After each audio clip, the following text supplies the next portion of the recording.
हो सकता है जीजा जी दीदी घबरा गई हो। नहीं जया, प्रॉब्लम वो नहीं है। मैंने रीता की अलमारी में एक फाइल देखी। रीता प्रेग्नेंट है। क्या? हाँ, हम दोनों में कोई संबंध नहीं बना और वो प्रेग्नेंट हो गई है। इसका मतलब प्रेग्नेंट?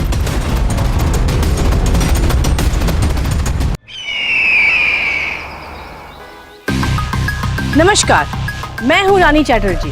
मैं फिर आ गई हूं क्राइम चक्र के एक नए एपिसोड में एक नई कहानी के साथ। कहते हैं ना कि एक औरत ही दूसरे औरत की सबसे बड़ी दुश्मन होती है। जया और रीता बहनें होते हुए भी एक दूसरे से कितनी अलग थीं। कहाँ जया अपनी बड़ी बहन की मदद करना चाहती है और वहीं रीता उसके सुखी जीवन से जलकर उसे बर्बाद करना चाहती है। जया को तो इस बात की भनक भी नहीं, वो तो सपने में भी नहीं सोच सकती कि उसकी खुशियों की सबसे बड़ी दुश्मन उसकी अपनी बहन निकलेगी।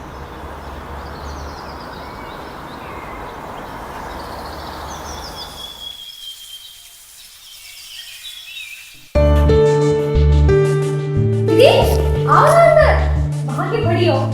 आओ।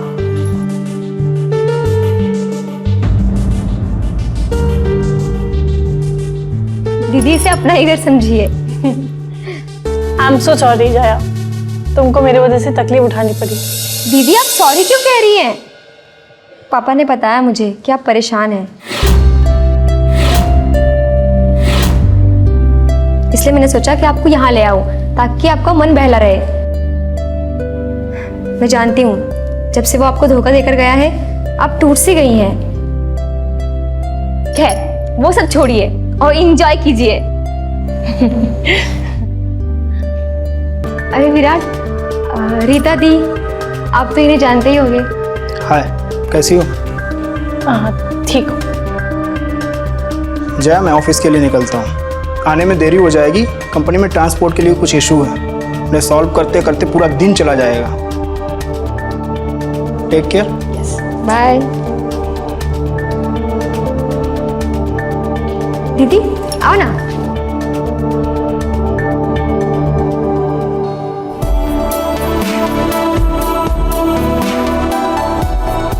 आई एम सो सॉरी जया, तुमको मेरी वजह से उस दिन ना चाहते हुए भी शादी करना पड़ा। आप क्यों सॉरी कह रही हैं? इनफैक्ट मुझे आपको थैंक यू कहना चाहिए। विराट बहुत अच्छे हैं। मुझे ऐसा लगता है कि उन जैसा पति तो मुझे ढूंढने से भी नहीं मिलता। मेरा बहुत ख्याल रखते हैं। He is the best husband in the world. मेरी आने के खबर से विराट गुस्सा हो गया ना? गुस्सा? बिल्कुल नहीं। इनफैक्ट उन्होंने ही मुझे कहा था कि आपको यहाँ लेकर आओ ताकि आप उस जयेश को भुला सकें और आगे बढ़ सकें। और गुस्सा तो वो कभी करते ही नहीं है, सिर्फ प्यार करते हैं। महारानी तो यहाँ मजे कर रही है। अगर उस दिन मैं शादी के मंडप से भागी नहीं होती ना, आज तेरी जगह मैं होती। लेकिन अभी ज्यादा देर नहीं हुई, मैं अपनी जगह पाकर रहूंगी।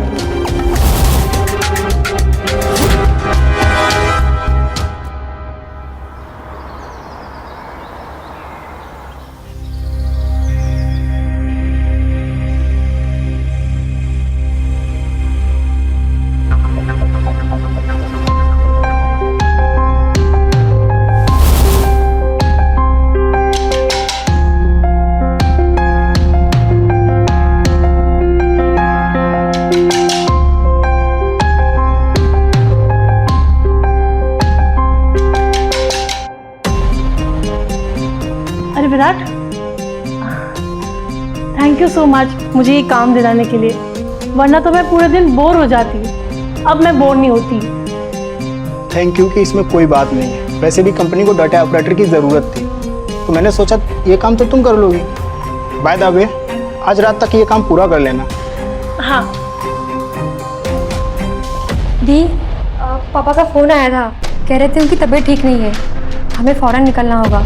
मुझे भी उनसे मिलना है, पर मुझे ये काम भी तो कंप्लीट करना है। देखो ये काम बहुत अर्जेंट है, लैपटॉप साथ लेकर जाओ और काम वहाँ पूरा कर लेना।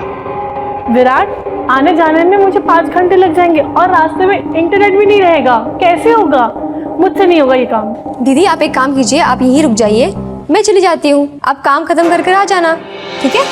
ठीक है, तुम संभाल लोगी ना? सब संभाल लूंगी दीदी, डोंट वरी। ठीक। Okay bye.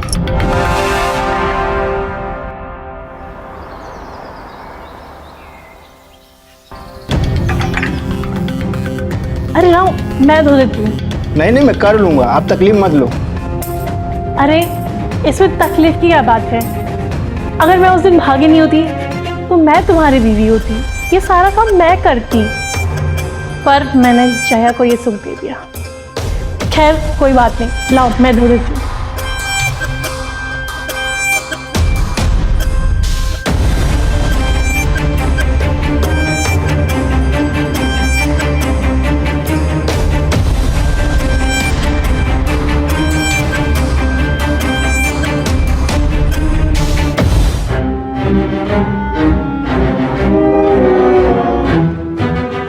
विराट, विराट, हाँ जरा किचन में आना।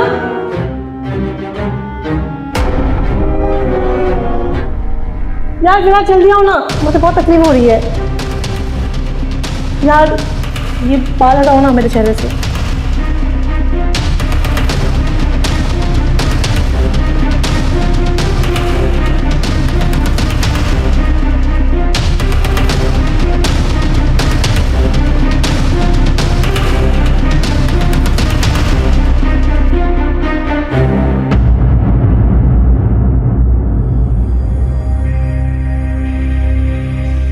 काश मैं तुम्हें उस दिन छोड़ के नहीं जाती, मैं तुम्हारी बीवी होती, मैं तुम्हें जय से भी ज्यादा सुख देती।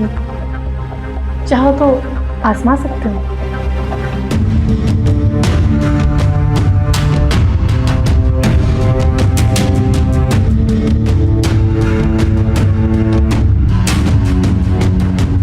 अरे कुछ तो बोलो, ये मौका बार बार नहीं आएगा। मौका तो मैं कभी नहीं छोड़ता। उस दिन तुमने मेरे से शादी ना करके कितनी बड़ी भूल कर दी। आज मैं तुम्हें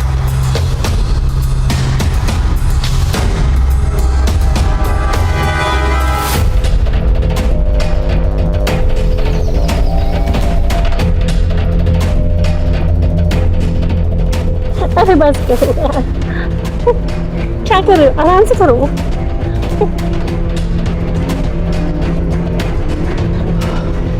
तुम सच कह रही थी, जया से ज्यादा मजा तुमसे आया।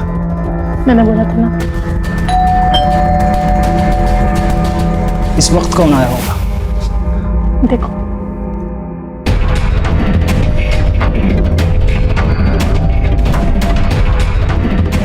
जया आई है।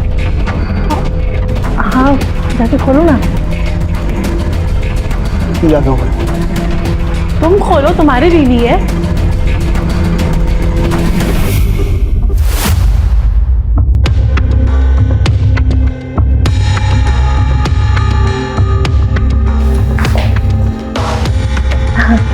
अरे जया, तुम तो 2 दिन के बाद आने वाली थी ना? हाँ, पर पापा ने मुझे वापस भेज दिया। उन्होंने कहा मैं ठीक हूँ तो तुम चली जाओ। अच्छा।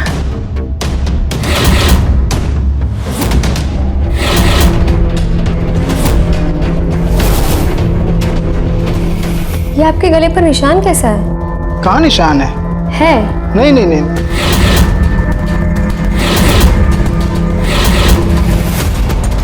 अरे वो सॉस गिर गया था इसके यहाँ पर। सॉस? हाँ, वो कैसे खाता तो तू जानती है ना। रीता सही कह रही है, पता ही नहीं चलता। ऑफिस के काम में बिजी रहता हूँ, तो कब निशान कब लग गया मुझे नहीं पता।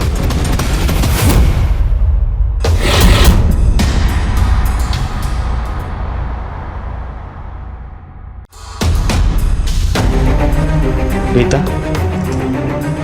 तुम यहाँ क्या कर रहे हो? मैं तुमसे मिलने आया हूँ रीता, मुझे माफ कर दो। जयेश? दीदी, ये जयेश यहाँ क्या कर रहा है? मैं माफी मांगने आया हूँ।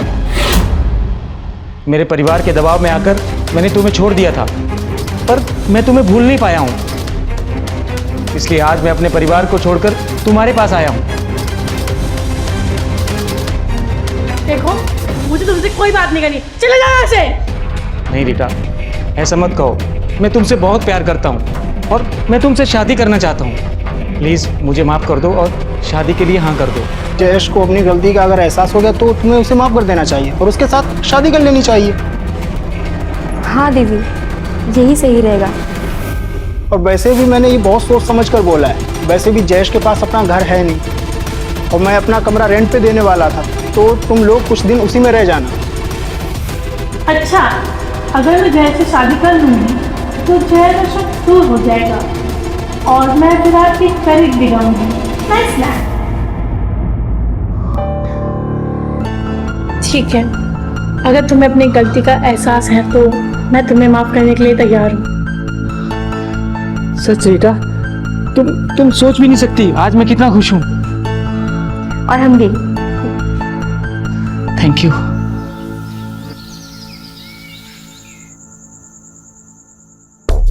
तुम नहीं जानती हो रीता, आज मैं कितना खुश हूँ। मैं भी। विराट ने हमारी बहुत मदद की है ना। हाँ। बहुत नेक दिल इंसान है। हाँ। सुनो, ये मैं अपना लिए दूध लेकर आई हूँ। पहले दिन से कितना ख्याल रखने लगी हो ना मेरा। और मेरे घर वाले थे जो तुमसे शादी के लिए मना कर रहे थे, अब अफसोस होगा उन्हें।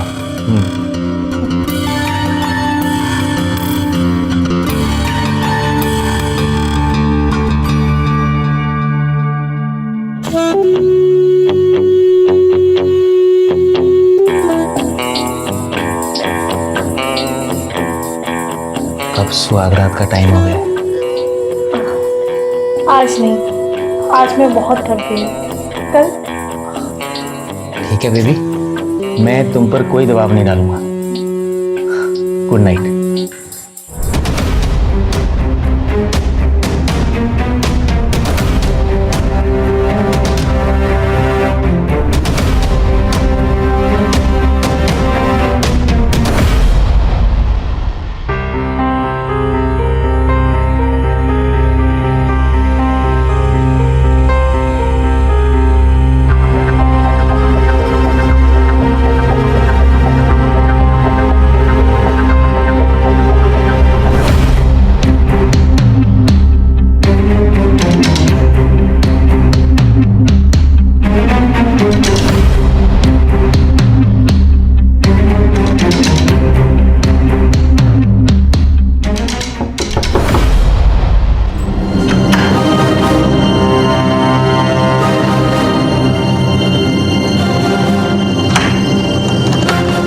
काम अच्छे से तो किया ना?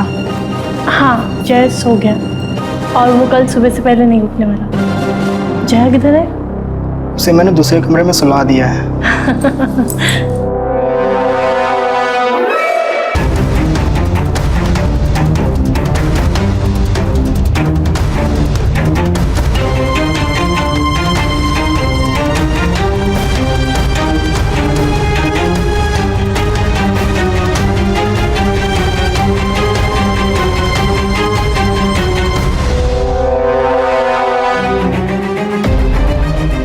क्या हुआ जीजा जी? आप इतनी परेशान क्यों हैं? और आप किस लिए मिलने आए थे? कैसे बताऊं? अब कैसे बताऊं? तुम मेरी साली ना होती तो बता देता। कोई बात नहीं जीजा जी, आप मुझे अपना दोस्त समझिए और अपने मन का बोझ हल्का कर लीजिए। जया, मेरी और रीता की शादी में पूरा 1 महीना हो गया, पर हम दोनों में अभी तक पति पत्नी वाला कोई संबंध नहीं बना। क्या?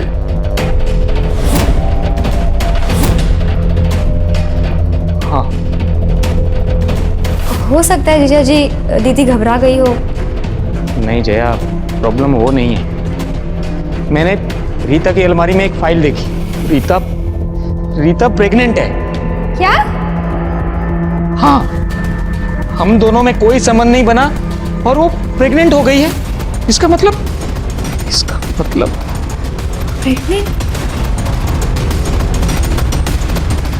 आप चिंता मत कीजिए, मैं एक बार दीदी से बात करके देखती हूँ। नहीं जया, शायद मुझ में ही कोई कमी है। मेरा भी बहुत मन करता है कि मुझे भी विराट की तरह पति होने का सुख मिले, पर ये सुख मेरी किस्मत में नहीं लिखा। आप ऐसा क्यों फील करते जीजा जी? मैं हूं ना आपके साथ।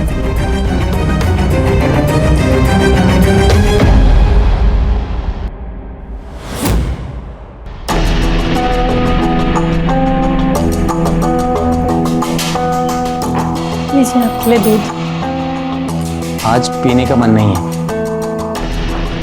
ऐसे कैसे दूध पीने का मन नहीं है? आपके सेहत के लिए बहुत अच्छा है, पीजिए। और मैं आपके सेहत का ख्याल नहीं रखूंगी तो कौन रखेगा? पता नहीं क्यों, लेकिन जब से ये दूध पी रहा हूँ नींद बहुत आती है। ठीक है, बच्चों जैसे बहाना मार रहे हो। क्यों दूध? मैं वॉशरूम जा रही हूँ, मुझे ग्लास खाली चाहिए जब तक मैं आऊँ।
क्या कर रहा है तुम्हारा बेवकूफ?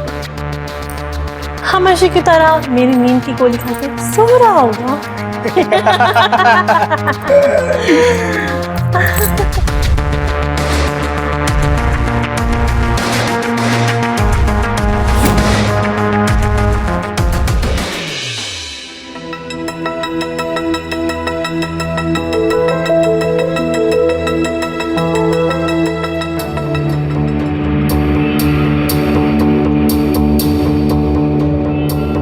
इतनी रात को अकेले कहाँ गई होगी? देखता हूँ।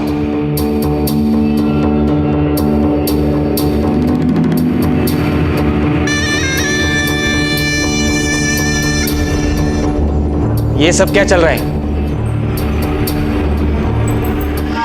तुम क्या कर रहे हो? तुम सोई नहीं अभी तक? तो मेरी पीठ पीछे ये सब खेल खेलती हो तुम? हाँ, तो क्या हुआ? अब जिससे प्यार करती हूँ उसी के साथ ही संबंध बनाऊंगी ना मैं। अच्छा बेशरम, एक बार के लिए अपनी बहन के बारे में तो सोचा होता। तुम्हारी हिम्मत कैसे हुई मुझे थप्पड़ मारने की? मेरी हिम्मत कैसे हुई? हाँ, मेरी हिम्मत कैसे?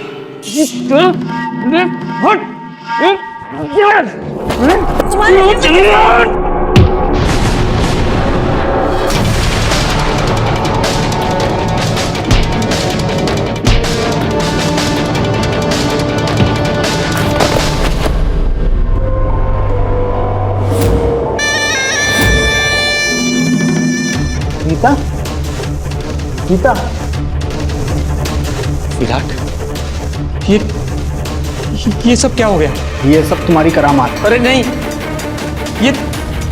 ये सब तुमने किया है।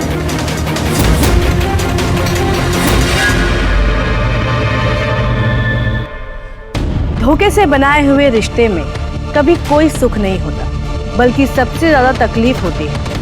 रीता ने अपनी बहन के रिश्ते को बर्बाद करने के लिए जो खेल खेला, जो खेल उल्टा होकर उसको भी भारी पड़ा और बेचारी को अपनी जान से हाथ धोना पड़ा। विराट और रीता दोनों ही अपने रिश्ते को जायज बनाने का नाटक कर रहे थे और इसकी कीमत चुका रहे थे जया और जयेश।